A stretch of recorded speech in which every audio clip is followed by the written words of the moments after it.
Birodarlar, qaranglar-da, zikr ajoyib ibodat.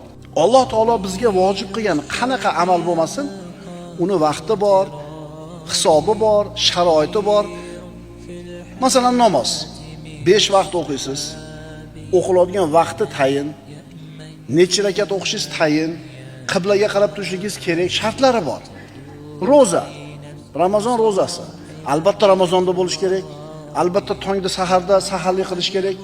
Shartlari bor. Hajni aniq belgilangan kuni bor, oyi bor. Haj amali qilinadigan joy bor. Ihrom kerak, miqot kerak, Ammo zikr unaqa emas. Zikr mutlaq aytilingan. Ya ayyuhallazina amanu zikrulloha zikron katiron. Ey mu'minlar, Allohni ko'p zikr qilinglar. Juda ko'p oyatlarda o'tirib, turib, yurib, yonboshlagan holda zikr qiladi deydi.